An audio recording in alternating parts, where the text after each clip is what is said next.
And we're back, ladies and gentlemen. You know what we got next? We got the sizzle. We got the sizzle, y'all. Give it to me early. All right, so rapper Nicki Minaj. This is the woman who wears many hats. She is soaring into new heights and adding another venture to her entrepreneur repertoire.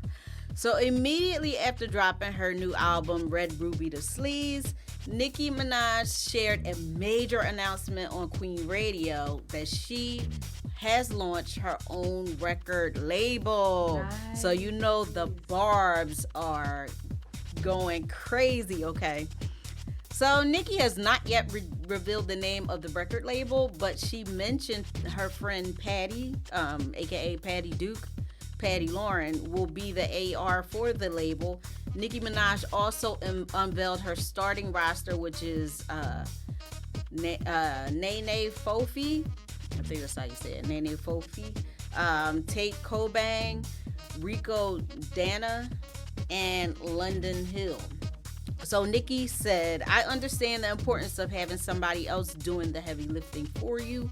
I understand why people are coming out and they're so, microwavable. And they're here today and going tomorrow because there's no structure. Well, it looks like Nicki Minaj will be doing some mentoring and supporting for her new artists. So kudos to her. I guess the bars will be kind of on standby trying to learn what that name is of the record label. Name it Papa Bear. What y'all think? Papa Bear? That's what she calls her son. Yeah, he looks like a Papa Bear, though. He's like Papa Bear, huh? He is so cute. He looks like a Papa Bear. He's adorable. Yes. All right, so moving into this next story, okay? So Andrews McNeil Universal, and just see, I'm gonna need you to get that get your little gel thing together, okay? Have that on standby. Have it ready, okay? Because we can lock somebody up. Gotcha. All right, so Andrews McNeil Universal, the distributor of the comic strip Dilbert, announced that it will be cutting ties with the cartoonist creator Scott Adams after he went on a racist rant that went viral. So on Scott's YouTube channel, check this out.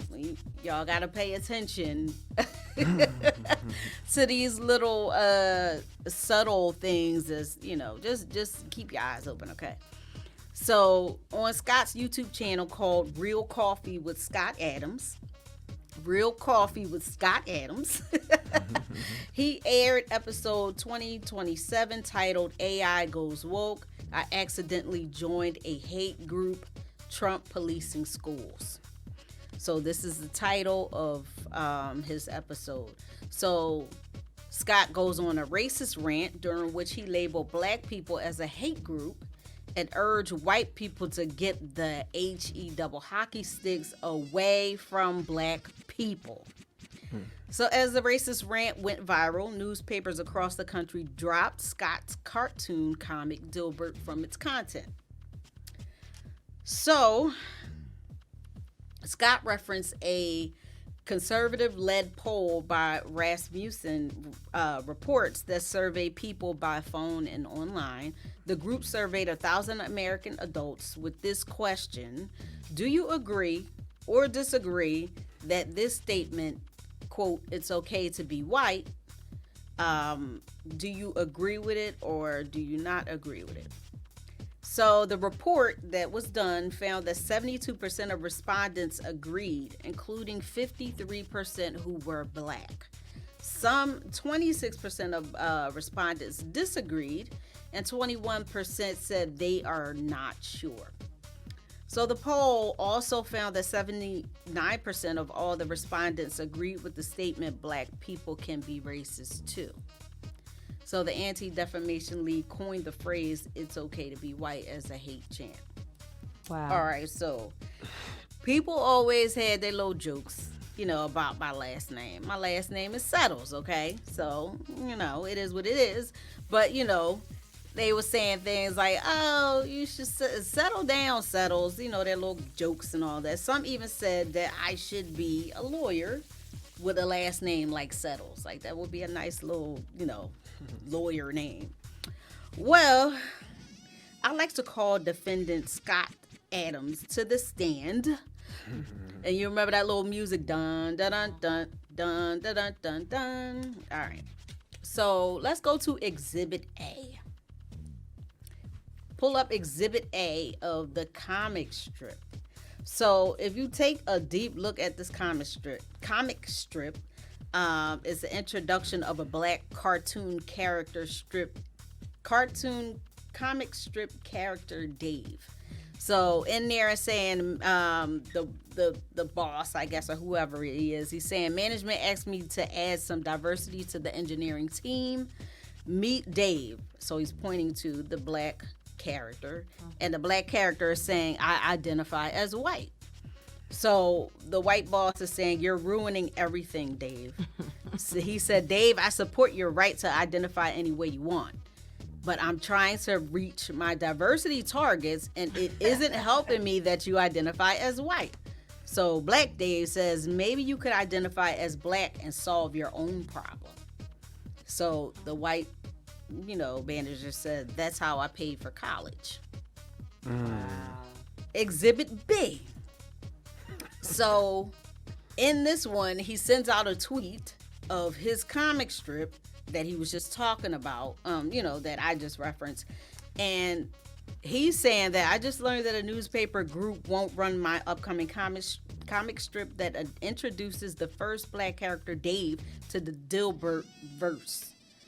So Exhibit B, a newspaper not wanting to run your comic strip with quote-unquote Black Dave was a clear indication that it was inappropriate, but you continue to push for it.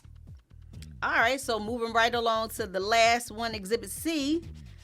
In this one, if you pay close attention, so this is the one where with the picture of him in it in the corner, in the right corner. So here's another, I guess, boss or something. And the boss is saying to Black Dave, Dave, I need to boost our company's ESG rating, so I'm promoting you to be our CTO. And then he says, I know you identify as white, so that won't help our ESG scores, but would it be too much trouble identifying as gay? Ugh. So Black Dave says, depends how hard you want me to sell it.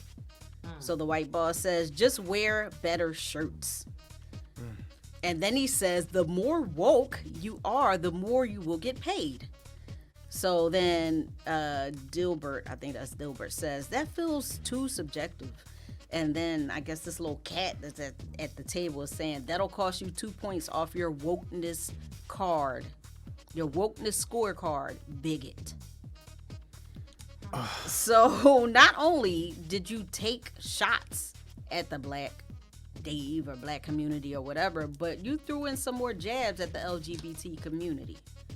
So I hereby find you guilty as charged and sentence you to 30 years to life in prison, followed by 40 years of probation to run consecutively. Sheriff Charles Gregory, will you please take this defendant into custody? Put him in jail, lock him up. Lock him up. And make sure you throw away the key, okay? Do not pass go. Did you throw him in jail, see? Sure did. I didn't see it yet. Do not pass go. Do not pass go. That's right. For sure. And sometimes, shout out to the newspapers that dropped him, because sometimes you can't, what apology can you issue to come back from this? A lot of times people apologize for racist behavior or whatever the case is. I don't think that they want, I think they just saying, I want to get it out there. That's it. It's like he did it and he's like, it is what it is. You know what I'm saying? Like, he don't want to apologize. He just want to make sure he got it off his chest. Exactly. And you got to hit them where it hurts, their pockets. Their pockets, that's right. And that will send a clear message to the next, person, whoever, whatever would, they want to do and be racist or racially insensitive. Because that's what a lot of people do and think they're going to get away with it. But I mean, that was deep. Yeah, that was pretty heavy.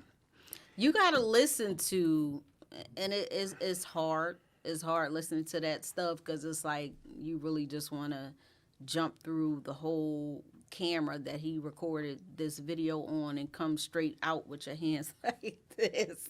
Like You should have. You should have sent the video. it was like It was long? it was long, Oh, but I like got you. yeah, I yeah, got you, I got you. yeah. But you do need to see that because he's like, I'm done. I guess apparently he was identifying as black and then was saying like, I'm done helping black people. Find your own help. We help don't yourself. need your help. Get your education and yada yada yada. Listen, if that's the type of help you giving us, we don't need your help. Listen, I got some white friends who makes me grind my teeth or make me do the how much they fight against racism. Right. And I'm like, yo, like you madder than me, and I appreciate it, but we know that there's some bigots in the world. We know that there's some racists in the world, and we know that there's some systems that at play that's going to keep certain racist actions in circulation, so to speak. And so it is what it is. I mean, we just ready to fight for it, man. So Yeah, exactly. And just keep your eyes open. yeah, for sure. They've been using that term woke so much that I don't even want to say it. I don't even say woke I no don't more. Some people do. I mean, Yeah. it's just a way of saying like, pay attention, you know what I mean? And keep yourself up on what you need to keep up on. But they're saying that they're using it as, the conspiracy theory groups. Yeah. Some far right-wing people are using critical race theory, wokeness. It's okay to be white. So it's once you start hearing that type of language over and over again, it's just like, bruh, I know where you coming from. And to that point, it is okay to be white. The problem is that you're saying that it's okay to be white and only white. Right. And white is right. And nothing else is. And that's where the problem lies. What we're saying is we need some inclusivity there, which goes to critical race theory, which goes through equity, which goes through certain things, systems that has been in place since you were there that you don't even know is playing because that's your privilege. This is the argument that you guys just are not seeing. And if you're okay to say that certain things happen, like you're okay with the flag, the General Lee and all Christopher Columbus, and if you're okay with all of that, let's say, okay, if you're okay with all of that, let's say what they did then. Right. Let's talk about the things that they did then. And then we can have a conversation, but you don't want to talk about what they did. You don't want to talk about the statues of people that you're glorifying, killing, and mass. I'm going to get off my soapbox because we only got you ain't even get your last story. You started this. I'm You sorry. did that. Because it gets you mad. It's just like, come on. But the Celebrity Sizzle Award goes to President Joe Biden. He stopped in our stomping grounds in Philadelphia to roll out his budget proposal at the Finishing Trades Institute, which is a union hall located in the northeast of Philadelphia. Biden outlined his plan to support middle-class families and make the wealthy pay their share. Pay your fare, comb your hair. So the plan would tax the wealthy and fund programs for the middle class and older adults. It would also reverse the 2017 tax cuts implemented by former President Donald Trump, which are set to expire in 2025. The $6.8 trillion budget plan has a slim to none chance of passing in the Republican-controlled U.S. House of Representatives, but many have deemed his budget proposal and pitch and all that, as an attempt to an unofficial 2024 presidential campaign run. But Biden said far too long, working people have been breaking their necks, but the economy has left them behind. Working people like you, while those at the top get away with everything and they get everything. But Biden believes his plan would cut the deficit by $2.9 trillion over the next 10 years. And then he just said, I just laid out the bulk of my budget. Republicans in Congress should do the same. Then we can sit down and see where we disagree. But House Speaker Kevin McCarthy said the deficit reduction that Biden is trying to push for is just not enough. So it seems like it's going to create the biggest government in history. But he said, I don't think that's what we need at this time right now. So shout out to Biden for coming to Philly, using Philly as your platform to pitch this budget. Yeah. All right, and I'm your girl Lauren Sizzle, and that was the Sizzle. And that was the Sizzle, ladies and gentlemen. Joe Biden. Make sure you keep your promise, and get rid of this debt, student loan debt. Until we go there with it, we don't have nothing else to say. Like, you can do all of the other stuff that you're trying to, pull all the attention to, but we need you to take away the student loan debt. In any event, this your boy Charles Gregory, the beautiful Lauren Sizzle. and the beautiful. Classy Lady Sparkle. And this is We Talk Weekly's After the Talk on WPPMLP Joe need to Philadelphia go. 106.5 FM. We Talk Weekly After the Talk. Go, no Joe. Hey, what's up, you guys? It's your girl Lauren Sizzle, and you are now tuned in to one of the hottest talk shows in the nation. We Talk Weekly's After the Talk. I'm Classy Lady Sparkle. You want to binge listen to our shows? Follow the We Talk Weekly's podcast on iHeartRadio, iTunes, and Spreaker. What up, folks? It's your boy Charles Gregory. Make sure to follow us on all our socials at We Talk Weekly. Hey y'all, it's your girl Lily. So make sure you keep it locked to We Talk Weekly on 106.5 FM.